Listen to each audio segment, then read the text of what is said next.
Yo, what's going on, Cornets? It's your boy iStream, and I am back for you guys today with a fix for Apex Legends Mobile broken green screen like this one.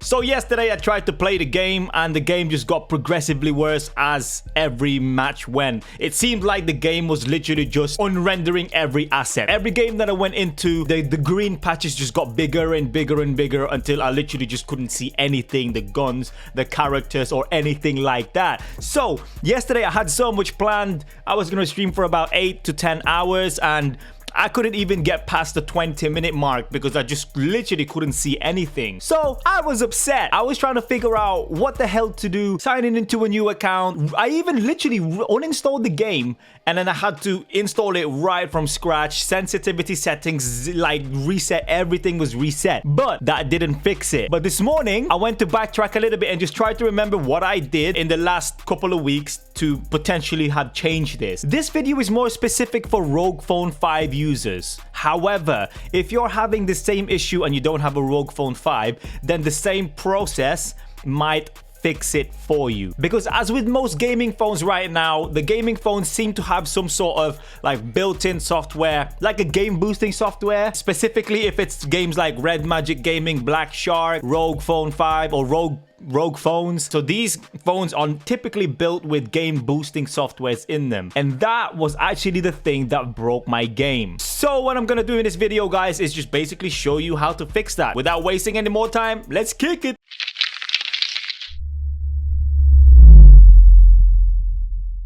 With the ROG Phone 5, we have a thing called the Armory Crate. This is basically the game boosting software for the phone, or performance boosting in general, right? All this stuff right here. So display, performance, network, touch, triggers, which I don't use, network, and all that sort of stuff. So the other day, I decided to mess around with these features to try and make the game run better and make it look better graphics wise, right? So what I did, I went to change this to high quality and then pump this up to 144, and then performance, I cranked it up to 3 and stuff like that. And then yesterday when I tried to play the game, it was just broken, literally just completely broken to the point where I literally couldn't play it at all. The last major thing that I changed for my game, for my phone, was in these settings. So I had to backtrack. This was my last resort. I had to backtrack to this and just revert it back to the old options. Now, what my theory is, the refresh rate. The refresh rate for this phone goes up to 144, right? 144 Hz. That is a huge jump from 60 to 144. Now, the game is currently capped at 60 FPS. So therefore, I don't really need to go past 60 FPS or 120 or even 140. There's just absolutely no point. It just uses more resources for no reason. And also, I actually remembered that a year ago when I started streaming, that whenever I had my display refresh rate at 144, my old game capture card was just struggling. It was lagging, it was crashing. So I had a theory this morning that whenever I pump up the screen's phone to 144 and I tried to send that to my capture card, it would just crash because it was too powerful. It was refreshing too much. It was refreshing too fast. My phone's output capability was just too much for my capture device. So my capture device wasn't really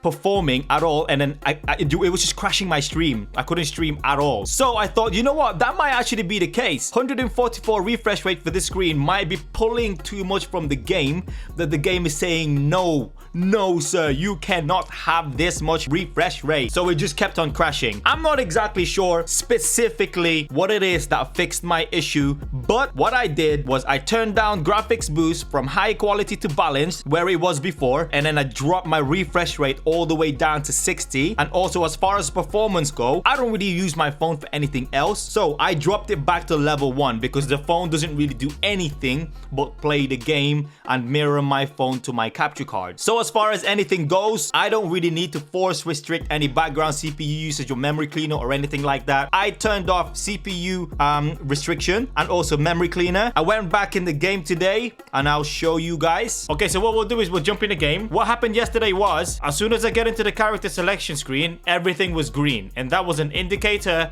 to tell me that the game was going to be broken, that the lobby was going to be broken. Now, when we get back into that character selection screen, it would be back to normal now. Sweet! So there's no indication that the game is broken. So what we'll do is we'll have to wait until we get into the game to do the last checks. This is the other spot where you can actually tell if the game is broken. Normally in this flight path, there will be like a patchy area over there somewhere or somewhere on the ground where it's just going to be green, where it looks like it just hasn't rendered or won't render or rendered incorrectly. So right now, so far, so good. What we'll do is we'll drop into the mapping capital, busiest place, and we'll have a look at certain assets in the game like, you know, loot bins, doors, buildings, characters. Normally, as soon as you land, there'll be like a green patch and it will just get worse and worse as you get on the game. Right, there you go, guys.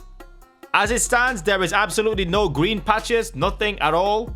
It looks like everything is running smoothly and everything is fixed again, and I can play the game again. Let's get it. So yeah, if you guys have a ROG Phone 5 or a gaming specific phone, especially when you have the option to crank up your refresh rate to 120 Hz or 144 Hz, turn that back down to 60 if you are having this problem, and also, you know, just drop the other fine-tuning game boosting things that your software has, and hopefully that should fix it. That'll be it for the video today, guys. If you found this helpful, make sure you share it to people that's having the same problem, and I'll see you on the next one. Peace.